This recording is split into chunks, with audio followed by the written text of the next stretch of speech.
We have some huge news that's rocking the Senate throughout the nation, but most especially in the swing states. We're going to take a look at the latest shifts in the polls and the changing Senate map projections and see why election forecasters believe we're on the cusp of something historic. You are not going to want to miss this.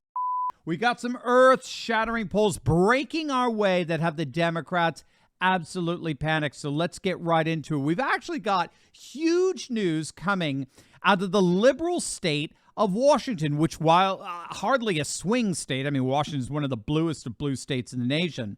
This news suggests that literally all swing states are now leaning solidly Republican, which is exactly what the polls are showing. So first, right now, Republican Tiffany Smiley and the 30-year incumbent Democrat Patty Murray are tied for the Senate seat. In fact, Smiley is making such a surge that Real Clear Politics Map did the unthinkable. As of today, it moved the Washington Senate race from leans Democrat to toss-up. One poll predicts that right now the Washington Senate race has become ground zero for a wave election upset. The latest Trafalgar poll has Smiley down only by one, well within the margin of error. With several percentages of independents still undecided in Washington, it's worth noting that the vast majority of those undecideds give Biden very low approval ratings and see his policies as largely responsible for the current cost of living crisis.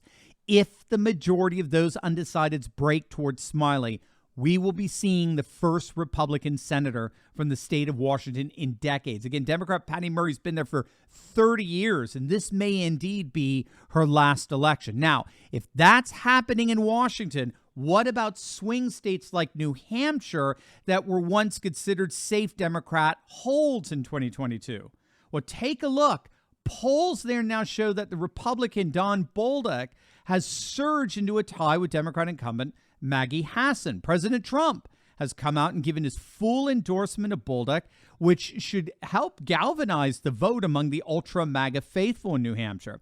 So Republicans are realizing, albeit a bit late, but they're realizing that they have a real shot at taking this seat, which would itself be a massive upset for the Democrats. And this pattern of swing states moving increasingly over to the GOP gets repeated over and over and over again throughout the nation. In the Keystone state of Pennsylvania, look at this.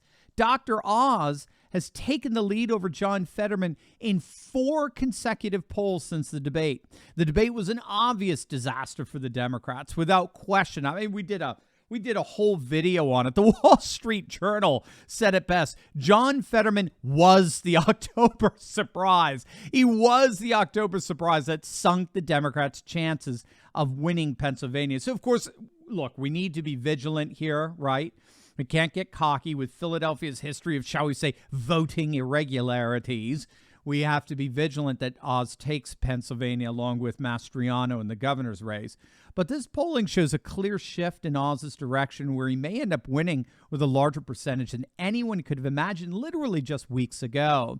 And again, we're seeing something comparable happening in the great state of Georgia. But before I get into that, I got some free stuff I want to give away. Who wants free resources? Well, all you got to do is click on that link below to access my very own fake news antidote. It's absolutely a free guide that will show you how to stay up to date with my go-to news resources and will become your antidote to fake news this season. I've compiled several of my simple blueprints that will help you destroy liberal culture in your daily life, and they're yours absolutely free. My gift to you simply by clicking on the link below or go to drsteveblueprints.com. Herschel Walker looks like he is starting to finally pull away from the warlock. In fact, the final AJC poll sees a total Republican sweep-down ticket. They see the GOP winning the Senate seat, the governorship, lieutenant governorship, attorney general, secretary of state. So they're predicting a total romp in Georgia, as well as Florida. Democrats have given up on Florida. It's that bad. They've cut off the vast majority of funds for virtually all Florida races. The Democrats are just getting absolutely crushed in the polls down there. Again, we're talking GOP dominance down the ticket. The GOP has massive majorities in their state assembly. In fact, many are saying this may indeed be the election that will finally secure Florida as a solid red state. We're looking at seeing Florida taken off the swing state list and placed under solid red, solid Republicans. Absolutely amazing what Ron DeSantis has done for that state over the last 4 years. Swinging back over to the West in Arizona, the betting odds are now solidly behind Blake Masters stealing that Senate seat from Democrat Mark Kelly.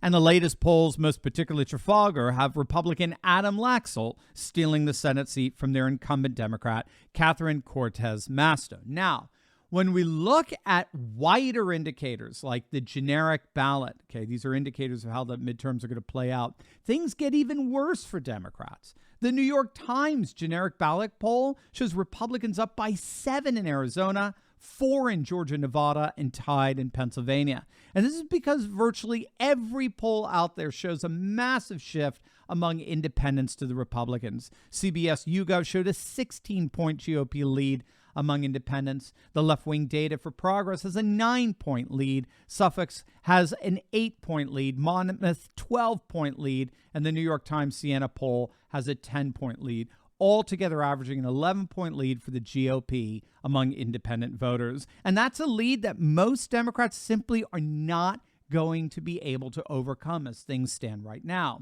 So it's no wonder that the betting markets are now predicting a full Republican sweep. They're forecasting a GOP takeover of both the House and the Senate, as the RCP forecast map has it right now. They're projecting 53 seats for the GOP in the Senate.